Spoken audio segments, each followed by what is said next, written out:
Hello everyone. Let's start chapter 8, Social Empowerment. Social empowerment refers to process of enabling individuals and communities, especially marginalized groups, to gain dignity, equal opportunities, participation, self-confidence, and control over their lives. ಏನು ಹಾಗಂತಂದ್ರೆ social empowerment ಸಾಮಾಜಿಕವಾಗಿ ಸಬಲೀಕರಣಗೊಳಿಸೋದು. Empowerment ಒಂದು individuals ಆಗಿರಬಹುದು, ಇನ್ನೊಂದು ಕಮ್ಯುನಿಟೀಸ್ಗಳಾಗಿರಬಹುದು. ಅದರಲ್ಲಿ ಯಾವುದು ಮುಖ್ಯವಾಗಿ marginalised groups, ಹಿಂದುಳಿದವರು, ಅಲ್ಪಸಂಖ್ಯಾತರು ಅಂತ ನಾವೇನು ಕರೀತೇವೆ, ಅವರು ಮುಖ್ಯವಾಗಿ ಏನನ್ನು ಗಳಿಸಬೇಕು ಅಂತಂದರೆ ಅವರಿಗೂ ಸಹ ಡಿಗ್ನಿಟಿ, ಘನತೆಯಿಂದ ಬದುಕಲಿಕ್ಕೆ ಸಾಧ್ಯ ಆಗಬೇಕು, ಸಮಾನವಾಗಿ ಅವಕಾಶಗಳು ಸಿಗಬೇಕು, ಎಲ್ಲ ಕ್ಷೇತ್ರಗಳಲ್ಲೂ ಭಾಗವಹಿಸುವಿಕೆ ಸಾಧ್ಯ ಆಗಬೇಕು, ಆತ್ಮವಿಶ್ವಾಸ ಮತ್ತು ತಮ್ಮ ಜೀವನದ ಮೇಲೆ ಅವರಿಗೆ ಒಂದು ಸ್ವತಂತ್ರ ನಿರ್ಧಾರ ಕೈಗೊಳ್ಳುವ ಅವಕಾಶ ಸಿಗಬೇಕು, ಕಂಟ್ರೋಲ್ ಇರಬೇಕು. ನಮ್ಮ ಜೀವನವನ್ನು ಬೇರೆ ಯಾರೋ ಕಂಟ್ರೋಲ್ ಮಾಡಲಿಕ್ಕೆ ಶುರು ಮಾಡಿದರೆ ನಮಗೆ ಬಹಳ ಕಷ್ಟ ಆಗುತ್ತೆ. ಅದೇ ರೀತಿ ಯಾರಿಗೇ ಆಗಲಿ ಅವರ ಜೀವನವನ್ನು ಅವರೇ ನಿಯಂತ್ರಿಸಿಕೊಳ್ಳಲಿಕ್ಕೆ ಅವಕಾಶ ಮಾಡಿಕೊಡ್ಬೇಕು. ಹಾಗಾಗಿ it aims to remove social barriers that keep people excluded, dependent and deprived. ಸಮಾಜದಲ್ಲಿ ಕೆಲವೊಂದು ಕಣ್ಣಿಗೆ ಕಾಣೋದು, ಕೆಲವೊಂದು ಅದೃಶ್ಯವಾಗಿರುವಂತಹ ಬ್ಯಾರಿಯರ್ಗಳಿರುತ್ತೆ. ಆ ಬ್ಯಾರಿಯರ್ಗಳಿಂದಾಗಿ ಜನರನ್ನು ದೂರ ಇಡ್ತಾರೆ ಅಥವಾ ಬೇರೆಯವ್ರ ಮೇಲೆ ಅವಲಂಬಿತರಾಗಿರಬೇಕಾಗತ್ತೆ. ಆ ಬ್ಯಾರಿಯರ್ಗಳಿಂದ ಡಿಪ್ರೈವ್ಡ್, ಅವಕಾಶ ವಂಚಿತರು, ಸೌಲಭ್ಯ ವಂಚಿತರಾಗಿರಬೇಕಾಗತ್ತೆ. ಅಂತಹ ಬ್ಯಾರಿಯರ್ಗಳನ್ನು ರಿಮೂವ್ ಮಾಡಬೇಕು. ಹಾಗಾಗಿ the social empowerment is not merely about welfare but about creating agency, equality and participation.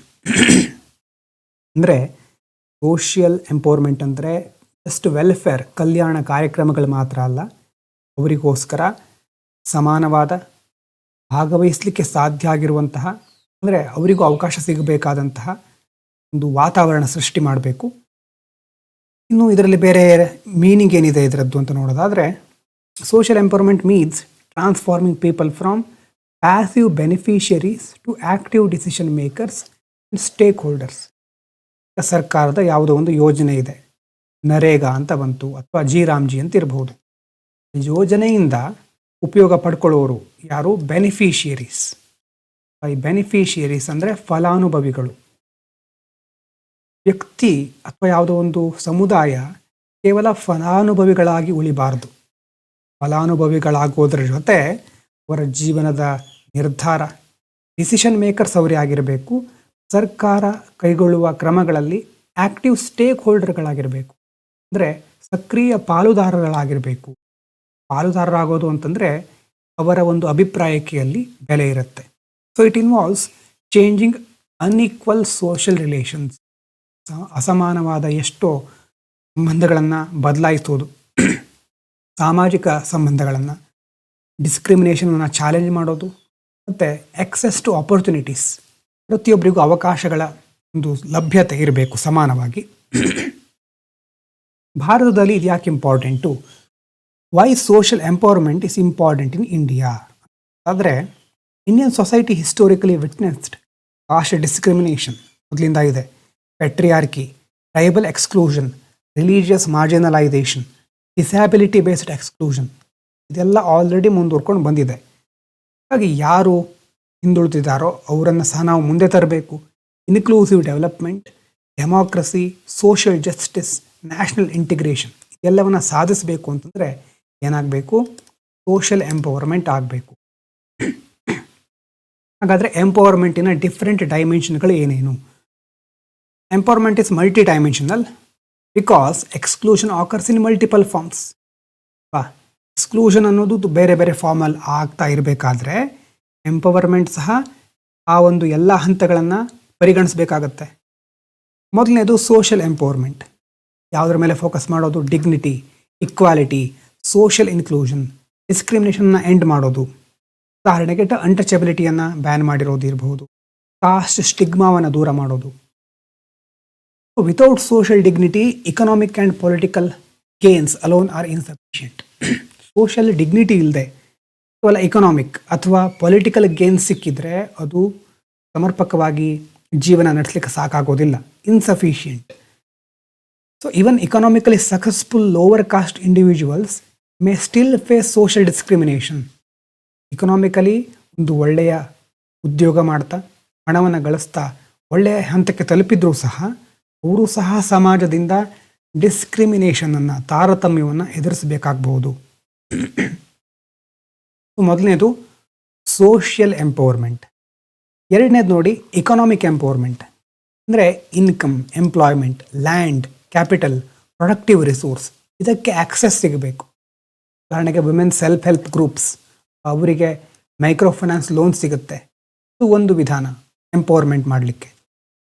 Economic empowerment ಯಾಕೆ ಬೇಕು ಅಂತಂದರೆ ಎಕಾನಮಿ ಮೇಲೆ ಮುಖ್ಯವಾಗಿ ಬೇರೆ ಬೇರೆ ಜೀವನದ ಸೌಲಭ್ಯ, ಅಗತ್ಯತೆಗಳೆಲ್ಲ ಪೂರೈಕೆ ಆಗುತ್ತೆ.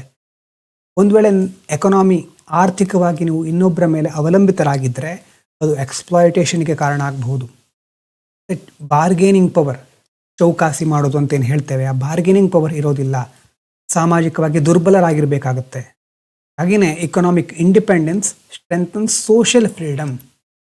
ಆರ್ಥಿಕವಾಗಿ ಸಬಲರಾಗಿದ್ದರೆ, ಸ್ವತಂತ್ರರಾಗಿದ್ದರೆ ನಿಮ್ಮ ಸೋಷಿಯಲ್ ಫ್ರೀಡಮ್ ಸಹ ಇನ್ನಷ್ಟು ಬಲಗೊಳ್ತಾ ಹೋಗುತ್ತೆ. ಓಕೆನಾ? ಎಸ್. Next political empowerment. ಅಂದರೆ ಗವರ್ನೆನ್ಸು, ಎಲೆಕ್ಷನ್ನು, ಡಿಸಿಷನ್ ಮೇಕಿಂಗ್ ಇನ್ಸ್ಟಿಟ್ಯೂಷನ್ಗಳಲ್ಲಿ ಭಾಗವಹಿಸೋದು, participation. Reservation in women in panchayats 73, 74 amendment ಅದರ ಮೂಲಕ ತಂದಿದ್ದಾರೆ. ಪೊಲಿಟಿಕಲ್ ಪಾರ್ಟಿಸಿಪೇಷನ್ ಏನು ಕೊಡುತ್ತೆ ಅಂತಂದರೆ ಮಾರ್ಜಿನಲೈಸ್ಡ್ ಕಮ್ಯುನಿಟಿಗೂ ಸಹ ಒಂದು ಧ್ವನಿಯನ್ನು ಪ್ರಸರಿಸಲಿಕ್ಕೆ, ಅವರು ತಮ್ಮ ಆಶೋತ್ತರಗಳನ್ನು ಹೇಳಲಿಕ್ಕೆ ಅವಕಾಶ ಕೊಡುತ್ತೆ, ಒಂದು ಪ್ರತಿನಿಧಿತ್ವ ಕೊಡುತ್ತೆ. ಮತ್ತು ಡೆಮಾಕ್ರೆಟಿಕ್ ಇನ್ಕ್ಲೂಷನ್, ಪ್ರಜಾಪ್ರಭುತ್ವ ವ್ಯವಸ್ಥೆಯಲ್ಲಿ, ಡೆಮಾಕ್ರಸಿಯಲ್ಲಿ ಎಲ್ಲರನ್ನ ಒಳಗೊಳ್ಳಬೇಕು ನಾವು. ಇನ್ಕ್ಲೂಷನ್ ಸಾಧ್ಯ ಆಗುತ್ತೆ. ಮತ್ತು ಪಾಲಿಸಿ ರೆಸ್ಪಾನ್ಸಿವ್ನೆಸ್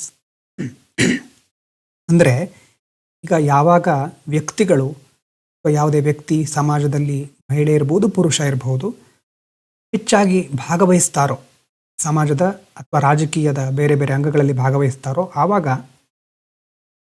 ಅವರು ತಮಗೆ ಬೇಕಾದಂಥ ಪಾಲಿಸಿಗಳನ್ನು ಜಾರಿಗೆ ತರಬಹುದು ಅಥವಾ ಅದನ್ನು ಸರ್ಕಾರದಲ್ಲಿ ಇರೋರಿಗೆ ತಿಳಿಸಬಹುದು. Next legal empowerment.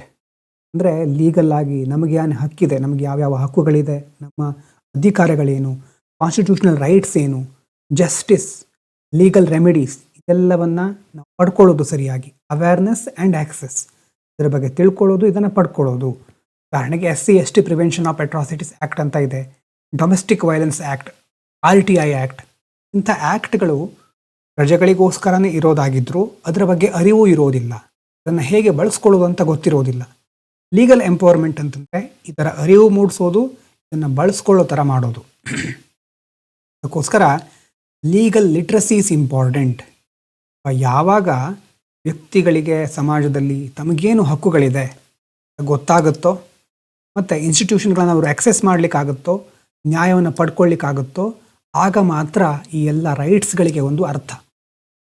ಬರೀ ಸಂವಿಧಾನದಲ್ಲಿ ಅದು ಪ್ರಿಂಟ್ ಆಗಿದೆ ಅಥವಾ ಅಲ್ಲಿ ಒಂದು ಪುಸ್ತಕದಲ್ಲಿ ಇದೆ ಅಂತ ಮಾತ್ರಕ್ಕೆ ಅದಕ್ಕೆ ಯಾವುದೇ ಮಹತ್ವ ಇಲ್ಲ.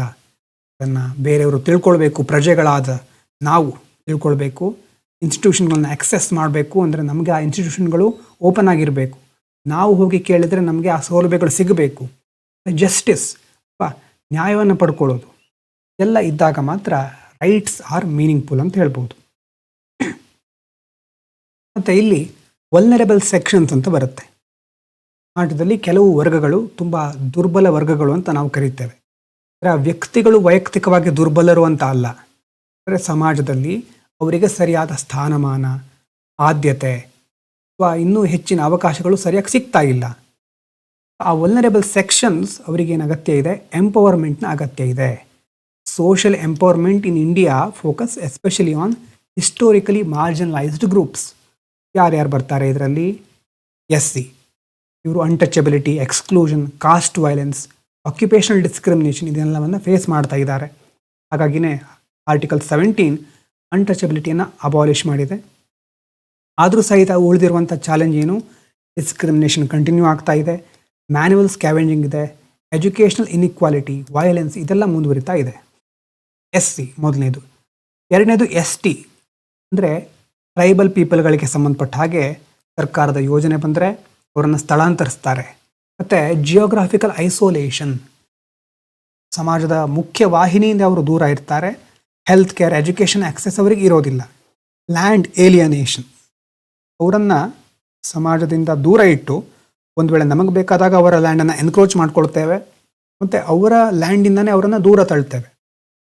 Displacement due to dams, mining and industrial project.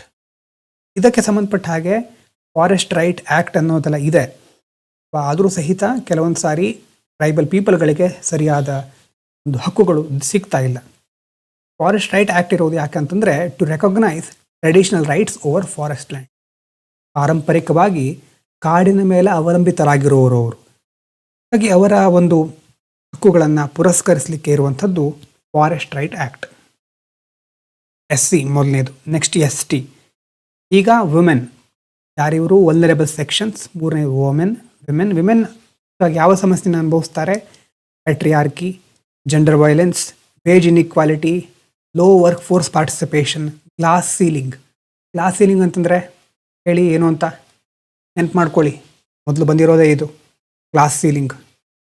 Glass ceiling ಅಂತಂದರೆ invisible barriers preventing women from reaching top leadership positions despite qualifications. ಎಲ್ಲ ಅರ್ಹತೆ, ವಿದ್ಯೆ ಎಲ್ಲ ಇದ್ದರೂ ಸಹ, ಯೋಗ್ಯತೆ ಇದ್ದರೂ ಸಹ ನಾಯಕತ್ವ ಅಥವಾ ಮೇಲಿನ ಸ್ಥಾನ, ಉನ್ನತ ಹಂತಕ್ಕೆ ತಲುಪಲಿಕ್ಕೆ ಸಾಧ್ಯ ಆಗ್ತಾ ಇಲ್ಲ. ಇನ್ವಿಸಿಬಲ್ ಬ್ಯಾರಿಯರ್, ಕಣ್ಣಿಗೆ ಕಾಣಿಸ್ತಾ ಇಲ್ಲ, ಇದು ನೋಡಲಿಕ್ಕೆ ಎಲ್ಲ ಸರಿಯಾಗಿದೆ, ಆದರೆ ಅಲ್ಲಿ ಕೆಲವೊಂದು ಬ್ಯಾರಿಯರ್ಗಳಿದೆ. ಉದಾಹರಣೆಗೆ low representation of women in corporate leadership and politics. ರಾಜಕೀಯದಲ್ಲಿ ಕಾರ್ಪೊರೇಟ್ ಕಂಪನಿಗಳ ಲೀಡರ್ಶಿಪ್ಪಲ್ಲಿ ಮಹಿಳೆಯರಿಗೆ ಸಮರ್ಪಕವಾಗಿ ರೆಪ್ರೆಸೆಂಟೇಷನ್ ಸಿಗ್ತಾ ಇಲ್ಲ. SC, ST, women. ಮುಂದಿನದು ವಲ್ನರೇಬಲ್ ಸೆಕ್ಷನ್, ಮೈನಾರಿಟೀಸ್ ಅಂದರೆ ರಿಲಿಜಿಯಸ್ ಆ್ಯಂಡ್ ಲಿಂಗ್ವಿಸ್ಟಿಕ್ ಮೈನಾರಿಟೀಸ್. ಅವರಿಗೂ ಸಹ ಪ್ರೊಟೆಕ್ಷನ್ ಬೇಕು. ಅವರು ತಮ್ಮ ಗುರುತು, ಅಸ್ಮಿತೆಯನ್ನು ಉಳಿಸ್ಕೊಳ್ಳಿಕ್ಕೆ, ಅವರ ಕಲ್ಚರ್, ಅವರ ಎಜುಕೇಷನ್ ರೈಟ್ಸ್ ಅದೆಲ್ಲವನ್ನು ಪ್ರೊಟೆಕ್ಟ್ ಮಾಡ್ಕೊಂಡು ಹೋಗಬೇಕಾಗತ್ತೆ ಅವರು. ಇದಕ್ಕೋಸ್ಕರನೇ ಆರ್ಟಿಕಲ್ 29-30 ಕಾನ್ಸ್ಟಿಟ್ಯೂಷನ್ ಏನು ಮಾಡಿದೆ? ಕಲ್ಚರಲ್ ಮತ್ತು ಎಜುಕೇಷನಲ್ ರೈಟ್ಸನ್ನು ಕೊಡ್ತಾ ಇದೆ. ಅದನ್ನು ಪ್ರೊಟೆಕ್ಟ್ ಮಾಡುವಂಥ ಒಂದು ವಿಭಾಗ ಕಾನ್ಸ್ಟಿಟ್ಯೂಷನಲ್ ಇದೆ. ಕಾನ್ಸ್ಟಿಟ್ಯೂಷನಲ್ ಬೇಸಿಸ್ ಸಹ ಅದಕ್ಕೆ ನಾವು ನೋಡ್ಬೋದು. ಇದರ ಜೊತೆ ಪರ್ಸನ್ಸ್ ವಿತ್ ಡಿಸ್ಯಾಬಿಲಿಟೀಸ್ ಅಥವಾ ಸ್ಪೆಷಲಿ ಏಬಲ್ಡ್ ಪೀಪಲ್, ವಿಶೇಷ ಚೇತನರು ಅಂತ ಕರೀತಾರೆ, ದಿವ್ಯಾಂಗರು ಅಥವಾ ದಿವ್ಯಾಂಗಜನ ಅಂತ ಸಹ ಕರೀತಾರೆ. ಅಂದರೆ ಮೊದಲೆಲ್ಲ ಈ ಡಿಸೇಬಿಲಿಟಿಯನ್ನು ಏನಂತ ಅಂದ್ಕೋತಾ ಇದ್ರು? ಪಾಪ, ಅಂದರೆ ಅವರ ಕೈಲಾಗದವರು, ಅನುಕಂಪವನ್ನು ಬಯಸುವವರು, ಆ ರೀತಿ ನೋಡ್ತಾ ಇದ್ರು. ಚಾರಿಟಿ, ಪಿಟಿ, ಡಿಪೆಂಡೆನ್ಸಿ ಈ ರೀತಿ ಅವರನ್ನು ನೋಡ್ತಾ ಇದ್ರು. ಆದರೆ ಈಗ ಆ ಅಪ್ರೋಚ್ ಬದಲಿಸಿ ಮಾಡರ್ನ್ ಅಪ್ರೋಚ್ ಏನು ಹೇಳ್ತಾ ಇದೆ ಅಂದರೆ, ಅವರಿಗೆ ಅವರ ಹಕ್ಕುಗಳನ್ನು ಪಡ್ಕೋಬೇಕು, ಅವರಿಗೆ ಅವರದಾದ ಹಕ್ಕು ಇದೆ, ಅವರಿಗೆ ಆಕ್ಸೆಸಿಬಿಲಿಟಿ ಬೇಕು, ಅವರನ್ನು ಸಹ ನಾವು ಇನ್ಕ್ಲೂಡ್ ಮಾಡ್ಕೋಬೇಕು. ಡಿಫ್ರೆನ್ಸ್ ಗೊತ್ತಾಗ್ತಾ ಇದೆಯಾ? ಟ್ರೆಡಿಷನಲ್ ಸೊಸೈಟಿ ಅನುಕಂಪದಿಂದ ನೋಡ್ತಾ ಇತ್ತು. ಆದರೆ ಅದ ಅನುಕಂಪ ಮಾತ್ರ ಅಲ್ಲ, ಅವರಿಗೆ ಅವರದ್ದೇ ಆದ ಡಿಗ್ನಿಟಿ ಇದೆ. ಅವರಿಗೆ ಬೇಕಾಗಿರೋದು ಬರೀ ಅನುಕಂಪ ಅಲ್ಲ, ಘನತೆಯಿಂದ ಬದುಕುವಂಥ ಒಂದು ಗೌರವನ ನಾವು ಕೊಡಬೇಕಾಗತ್ತೆ. ರೈಟ್ಸ್, ಎಕ್ಸೆಸಿಬಿಲಿಟಿ, ಇನ್ಕ್ಲೂಷನ್ ಕಡೆ ಮಾಡರ್ನ್ ಅಪ್ರೋಚ್ ಫೋಕಸ್ ಮಾಡೋದು. ಈಗ ರೈಟ್ ಬೇಸ್ಡ್ ಅಪ್ರೋಚ್ ಅಂತ ಕರೀತಾರೆ. ಅದರ ಅರ್ಥ ಏನು ಅಂತಂದರೆ ಈಕ್ವಲ್ ಆಪರ್ಚುನಿಟೀಸ್, ಎಕ್ಸೆಸಿಬಿಲಿಟಿ, ಡಿಗ್ನಿಟಿ ಎಲ್ಲ ಬೇಕು, ಬರೀ ಚಾರಿಟಿ ಮಾತ್ರ ಅಲ್ಲ. ಅದು ರೈಟ್ ಬೇಸ್ಡ್ ಅಪ್ರೋಚ್.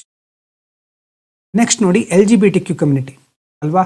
ತೃತೀಯ ಲಿಂಗಿಗಳು, ಮಂಗಳಮುಖಿಯರು ಈ ಥರ ನೀವು ನೋಡಿರಬಹುದು. ಹಿಸ್ಟೋರಿಕಲಿ ಅವರಿಗೆ ಸೋಷಿಯಲ್ ಸ್ಟಿಗ್ಮಾ, ಸಾಮಾಜಿಕ ಕಳಂಕ, ಕ್ರಿಮಿನಲೈಸೇಷನ್, ಡಿಸ್ಕ್ರಿಮಿನೇಷನ್ ಎಲ್ಲ ಅನುಭವಿಸ್ತಾ ಇದ್ದಾರೆ. ಅದರಲ್ಲೂ ಈಗ ರೀಸೆಂಟಾಗಿ Navtej Singh Johar, union of India decriminalised homosexuality, reading down section 377 ನೀವು ಕೇಳಿರ್ತೀರಿ ಮೊದಲೇ. 377 ಅದರಲ್ಲಿ ಆ ಸೆಕ್ಷನನ್ನು, ಲೈಂಗಿಕ ಕಾಮವನ್ನು ಈಗ ಡಿಕ್ರಿಮಿನಲೈಸ್ ಮಾಡಿದ್ದಾರೆ, ಹೋಮೋಸೆಕ್ಷುವಾಲಿಟಿ. ಆದರೆ ಇನ್ನು ಮುಂದುವರಿಯುವಂಥ ಚಾಲೆಂಜ್ ಏನೇನಂತಂದರೆ, ಇನ್ನೂ ಸಹ ಅವ್ರನ್ನ ಸಮಾಜ ಒಪ್ಕೊಳ್ತಾ ಇಲ್ಲ. ಅವರು ಕೆಲಸ ಮಾಡಲಿಕ್ಕೆ ಹೋದರೆ ಆ ವರ್ಕ್ ಪ್ಲೇಸ್ನಲ್ಲಿ ಡಿಸ್ಕ್ರಿಮಿನೇಷನ್ ಅನುಭವಿಸ್ಬೇಕಾಗತ್ತೆ, ತಾರತಮ್ಯವನ್ನು. ಮ್ಯಾರೇಜ್ ರೈಟ್ಸ್, ಅವರನ್ನು ಮದುವೆ ಆಗೋದಕ್ಕೆ ಸಂಬಂಧಪಟ್ಟ ಹಾಗೆ ಯಾರು ಮುಂದೆ ಬರೋದಿಲ್ಲ ಅಥವಾ ಅವರ ಒಂದು ಅಭಿಪ್ರಾಯವನ್ನು ಕೇಳೋದೇ ಇಲ್ಲ. ಮೆಂಟಲ್ ಹೆಲ್ತ್ ಕನ್ಸರ್ನ್, ತುಂಬ ಮಾನಸಿಕ ಒತ್ತಡವನ್ನು ಅನುಭವಿಸ್ತಾ ಇರ್ತಾರೆ. ಎಲ್ಲ ಸಮಸ್ಯೆಗಳು ಅವರಿಗಿದೆ.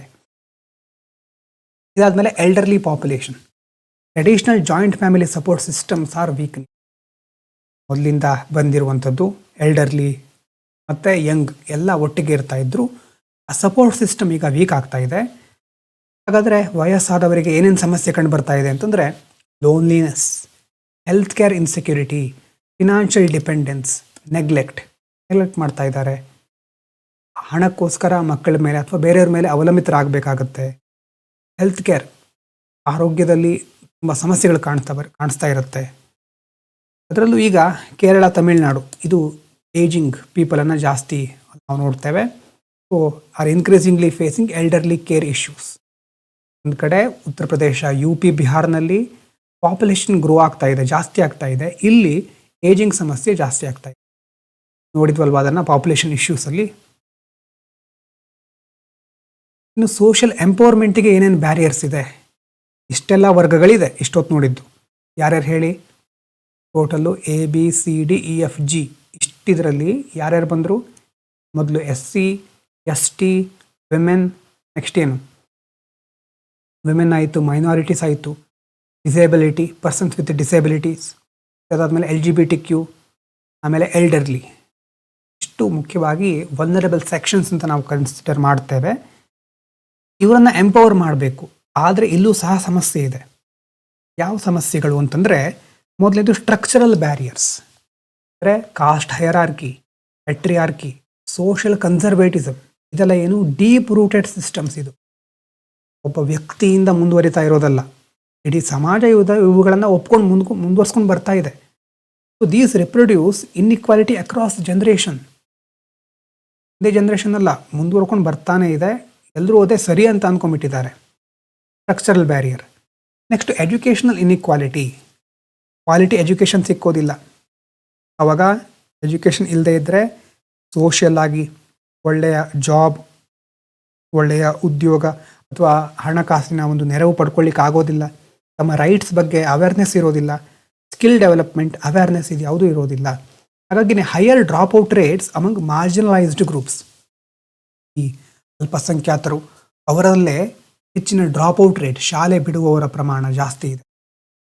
ಇನ್ನು ಡಿಜಿಟಲ್ ಡಿವೈಡ್ ಅಂದರೆ ಇಂಟರ್ನೆಟ್ಟು, ಸ್ಮಾರ್ಟ್ಫೋನು, ಡಿಜಿಟಲ್ ಲಿಟ್ರಸಿ ಎಲ್ಲವನ್ನು ಎಲ್ರಿಗೂ ಸರಿಯಾದ ರೀತಿಯಲ್ಲಿ ಪಡ್ಕೊಳ್ಳಿಕ್ಕೆ ಆಗ್ತಾ ಇಲ್ಲ. ನಗರಗಳಲ್ಲಿ ಇವರು ಸ್ವಲ್ಪ ಚೆನ್ನಾಗಿ ಯೂಸ್ ಮಾಡ್ಕೋಬಹುದು. ನಗರದಲ್ಲೂ ಪುವರ್ ಪೀಪಲ್ ಎಕ್ಸೆಸ್ ಮಾಡ್ಲಿಕ್ಕೆ ಆಗ್ತಾ ಇಲ್ಲ. ಹಾಗಾಗಿ ಇಂಟರ್ನೆಟ್ಟು, ಸ್ಮಾರ್ಟ್ಫೋನು, ಡಿಜಿಟಲ್ ಲಿಟ್ರಸಿ ಇಲ್ಲದೆ ಇದ್ದರೆ online education, E governance, digital economy opportunity ಇದು ಯಾವುದೂ ಸಿಕ್ಕೋದಿಲ್ಲ. ಮುಂದೆಲ್ಲ ಹೆಚ್ಚು ಈ ಟೂಲ್ಸ್ಗಳು, ಡಿಜಿಟಲ್ ಡಿವೈಸ್ಗಳು ಹೆಚ್ಚು ಎಲ್ಲ ಕಡೆ ಯೂಸ್ ಆಗ್ತಾ ಇರುತ್ತೆ. ಆದರೆ ಡಿಜಿಟಲ್ ಲಿಟ್ರಸಿ ಇರಬೇಕಲ್ವಾ, ಅದನ್ನು ಹೇಗೆ ಯೂಸ್ ಮಾಡೋದು ಅದು ತಿಳಿದಿರಬೇಕಲ್ವಾ. ಈಗ ಆಗ್ತಾ ಇಲ್ಲ. ಒಂದು ತಿಳುವಳಿಕೆ, ಜ್ಞಾನ ಸರಿಯಾಗಿ ಎಲ್ರಿಗೂ ಸಿಗ್ತಾ ಇಲ್ಲ. ಇನ್ನು ಇಕನಾಮಿಕ್ ಡಿಪೆಂಡೆನ್ಸ್ ಅಂದರೆ lack of ownership of land, capital, productive asset. ಒಂದು ಯಾವುದೋ ಒಂದು ಡೈಲಿ ವೇಜ್ ವರ್ಕರ್, ದಿನಗೂಲಿ ನೌಕರರಿಗೆ ಲ್ಯಾಂಡ್ ಇರೋದಿಲ್ಲ, ಕ್ಯಾಪಿಟಲ್ ಅವರದ್ದೇ ಆದ ಒಂದು ಸಂಪನ್ಮೂಲಗಳು ಅಥವಾ ಇನ್ವೆಸ್ಟ್ಮೆಂಟ್ ಮಾಡಲಿಕ್ಕೆ ಅಸೆಟ್ಗಳು ಇರೋದಿಲ್ಲ. ಹಾಗಾಗಿ ಏನಾಗಬೇಕಾಗತ್ತೆ, ಪ್ರತಿದಿನ ಡಿಪೆಂಡ್ ಆಗ್ತಾನೆ ಇರಬೇಕಾಗತ್ತೆ ಬೇರೆಯವ್ರ ಮೇಲೆ. ವಲ್ನರೇಬಿಲಿಟಿ ಜಾಸ್ತಿ ಆಗ್ತಾ ಹೋಗುತ್ತೆ. Next point weak implementation of loss.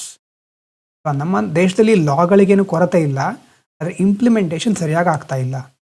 Low conviction rates under SC/ST prevention of atrocities act. ಈ ಆ್ಯಕ್ಟ್ನ ಮೂಲಕ ಎಷ್ಟೋ ಪ್ರಕರಣಗಳು ದಾಖಲಾಗ್ತಾ ಇದ್ರು, ಅಥವಾ ದಾಖಲಾಗೋದ್ರಲ್ಲೂ ಸಹ ವೇರಿಯೇಷನ್ ಇದೆ. ಅದ್ರ ಜೊತೆ ಕನ್ವಿಕ್ಟ್ ಅಂತಂದರೆ ಕೊನೆಗೆ ಫೈನಲ್ ಆಗಿ ಈ ತಪ್ಪು ಮಾಡಿದವರಿಗೆ ಶಿಕ್ಷೆ ಸರಿಯಾಗಿ ಆಗ್ತಾ ಇಲ್ಲ. ಅಪರಾಧಿಯನ್ನು ಸರಿಯಾಗಿ ಗುರುತಿಸೋದ್ರಲ್ಲಿ ಸಾಕ್ಷಿ ಅಥವಾ ಬೇರೆ ಬೇರೆ ರೀತಿಯಾದಂತಹ ಸಮಸ್ಯೆಗಳು ಈ ಒಂದು ಲಾಗಳಲ್ಲೂ ನೋಡಬಹುದು. ಇನ್ನು ಕಾನ್ಸ್ಟಿಟ್ಯೂಷನಲ್ ಆ್ಯಂಡ್ ಗವರ್ಮೆಂಟ್ ಫ್ರೇಮ್ವರ್ಕ್. ಸರ್ಕಾರ ಮತ್ತು ಸಂವಿಧಾನ ಏನು ಹಾಗಾದರೆ ಎಂಪವರ್ಮೆಂಟಿಗೋಸ್ಕರ ಏನು ಮಾಡ್ತಾ ಇದೆ? ಕಾನ್ಸ್ಟಿಟ್ಯೂಷನ್ ಬಹಳ ತುಂಬ ಚೆನ್ನಾಗಿರೋ ಪ್ರೊವಿಷನ್ಗಳನ್ನು ಕೊಟ್ಟಿದೆ. 14 ಈಕ್ವಾಲಿಟಿ ಬಿಫೋರ್ ಲಾ. 15 ಏನು ಹೇಳುತ್ತೆ? ಡಿಸ್ಕ್ರಿಮಿನೇಷನ್ ಮಾಡಬಾರ್ದು, ಪ್ರೊಹಿಬಿಟ್ ಮಾಡ್ತಾ ಇದೆ. Religion, race, caste, sex, place of birth ಇದರ ಆಧಾರದ ಮೇಲೆ ಡಿಸ್ಕ್ರಿಮಿನೇಷನ್ ಮಾಡಬಾರ್ದು. 17 ಅನ್ಟಚಬಿಲಿಟಿನ ಅಬಾಲಿಷ್ ಮಾಡಿದೆ. ಮತ್ತು ಅದಾದಮೇಲೆ 46 ಯಾವುದು ಇದು? PPSP direct the state to promote educational and economic interest of weaker section.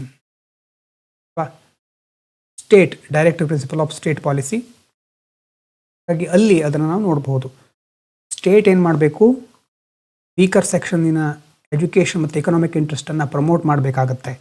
ಅವರ ಒಂದು ಶಿಕ್ಷಣ ಉದ್ಯೋಗಕ್ಕೆ ಸಂಬಂಧಪಟ್ಟ ಹಾಗೆ ಒಳ್ಳೆಯ ಹಂತಕ್ಕೆ ಅವರು ತಲುಪುವ ರೀತಿ ಸರ್ಕಾರ ಕ್ರಮವನ್ನು ಕೈಗೊಳ್ಳಬೇಕು. ಇನ್ನು ಲೆಜಿಸ್ಲೇಟಿವ್ ಮೆಜರ್, ಇಷ್ಟೊತ್ತು ನೋಡಿದ್ದು ಇದು ಕಾನ್ಸ್ಟಿಟ್ಯೂಷನಲ್ ಪ್ರೊವಿಷನ್ಸ್. ನೆಕ್ಸ್ಟು ಲೆಜಿಸ್ಲೇಟಿವ್ ಮೆಜರ್ಸಲ್ಲಿ rights of persons with disabilities act, ಇದರ ಅಡಿಯಲ್ಲಿ ಈ ವಿಶೇಷ ಚೇತನರಿಗೆ ರೈಟ್ಸು ಮತ್ತು ರಿಸರ್ವೇಷನ್ ಅದನ್ನು ಪ್ರೊವೈಡ್ ಮಾಡ್ತಾ ಇದ್ದಾರೆ. ಸುಗಮ್ಯ ಭಾರತ್ ಅಭಿಯಾನ್, ಇಲ್ಲಿ improving accessibility, buildings, transport, digital system ಎಲ್ಲ ವಿಭಾಗಗಳಲ್ಲೂ ಆಕ್ಸೆಸಿಬಿಲಿಟಿ ಅಂತಂದರೆ ಅದನ್ನು ಸರಿಯಾದ ರೀತಿಯಲ್ಲಿ ಪಡ್ಕೊಳ್ಳಿಕ್ಕೆ ಸಾಧ್ಯ ಆಗಬೇಕು.